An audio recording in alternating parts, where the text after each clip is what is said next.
our Indian hosts have set up this AI summit. It's really a big step forward. I've followed Indian business for a long, long time, and the whole setup here reminds me of the way that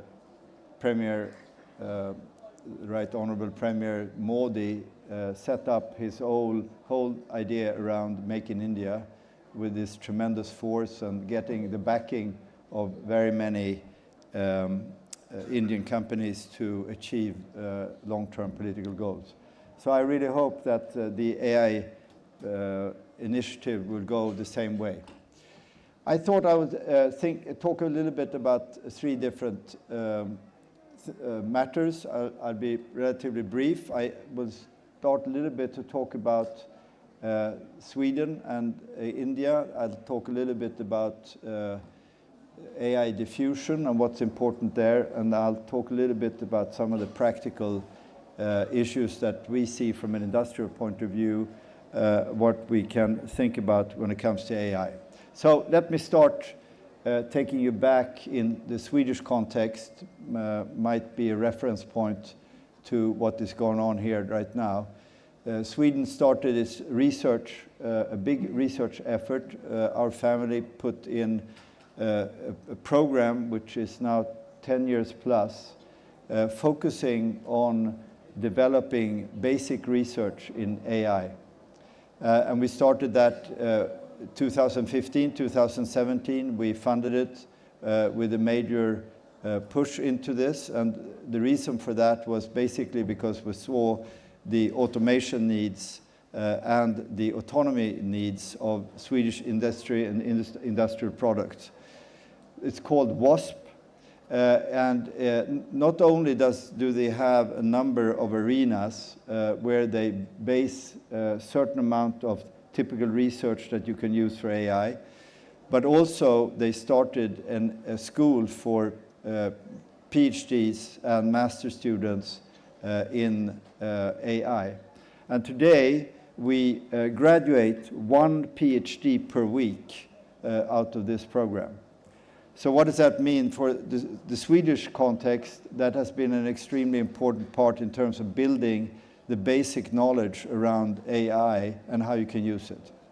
India, on the other hand, as I see it, or as I perceive it, has not gone primarily the R&D route, but primarily the way to build this fantastic knowledge base in software engineering, which is much more applied, especially when you think about how India has worked with their IT services companies, developing a tremendous base in terms of customers, not only knowledge base, but also a customer base all around the world. So actually, from this point of view, India and Sweden should have a very good fit, and I think that some of us who are here on this trip in the Swedish delegation have seen the potential to work much closer with India along research lines and more application lines on the IT services and software knowledge that you have in this country. And as we know, when India starts moving, it's a very major force, and you will, in my view, have a fantastic possibility to develop your initiative on AI in a very good way for your customers. And that brings me a little bit into my second point, namely the whole question that we are dealing with from Swedish industry.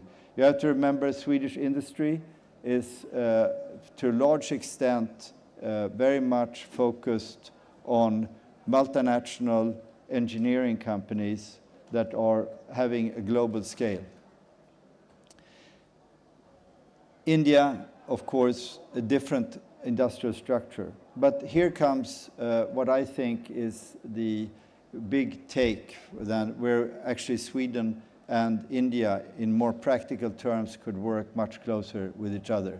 Namely, the knowledge of the IT services companies putting an AI on top of the whole stack to be able to move this into a completely different position for these companies. So why is this important? This is important because what we're witnessing today from an industrial point of view, not the least after April 2nd, the beautiful day in the Rose Garden when all the tariffs were put on. What we've seen since then is this widespread Chinese export of very cheap products into the world market, which is, of course, a big, big challenge for many companies in Europe and also in Sweden. This will be absolutely key for us in the future. How do we make sure that we can compete with Chinese and other companies, but primarily Chinese companies with very low prices? How do we make sure that we can compete on the world markets with them in a good way? I'm not saying AI is everything, but AI and the diffusion of AI into the real world of large companies will be key. Otherwise, we will not be able to do this in a smart way in years to come.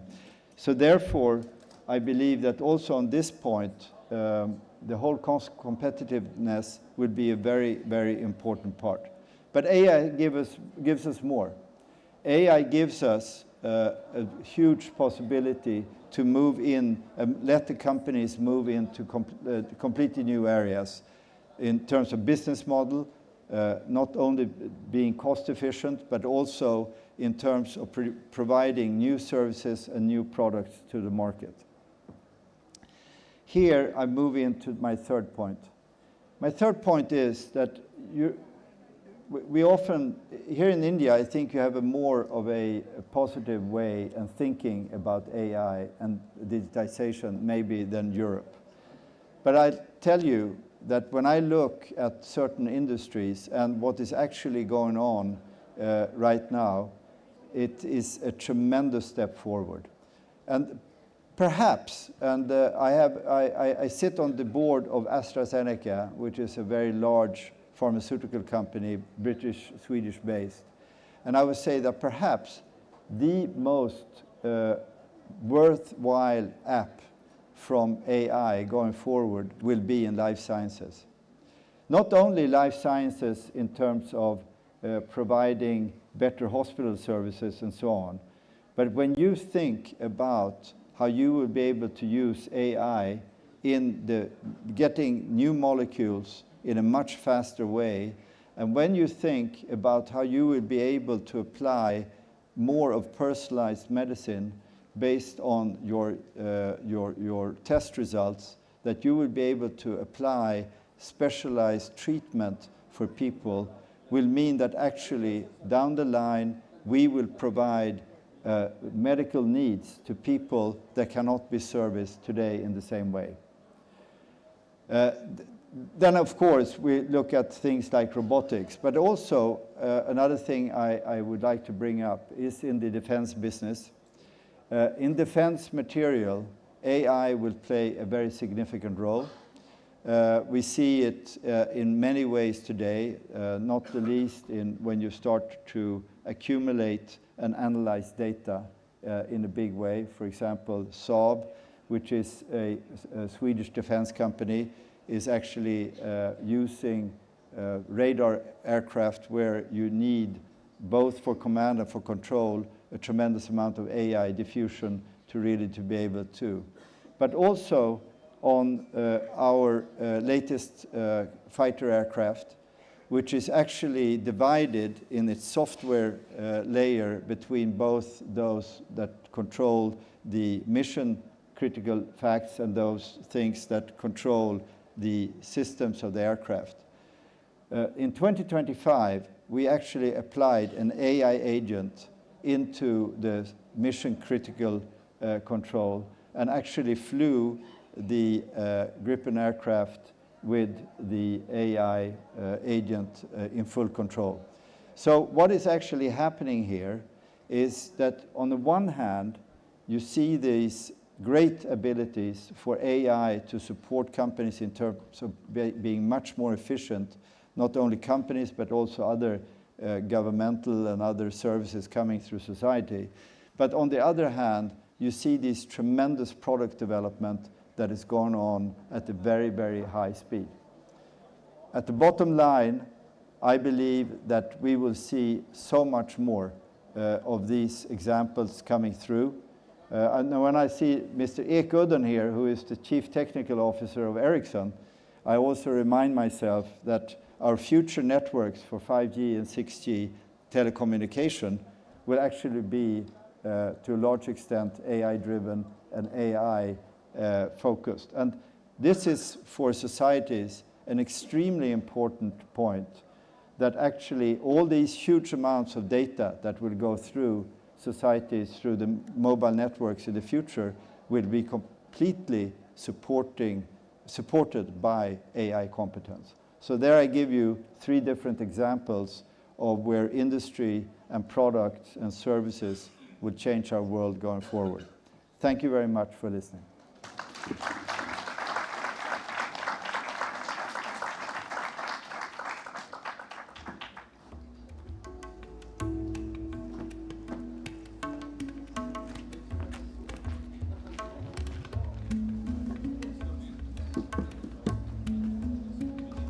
Thank you, Marcus. For the next session, we have a panel on inclusion, innovation, and the future of AI.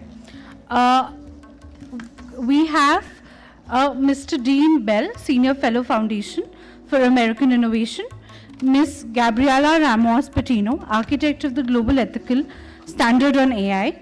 The panel is being moderated by Ms. Shweta Khurana, Intel. I request all the panelists to come for a group picture.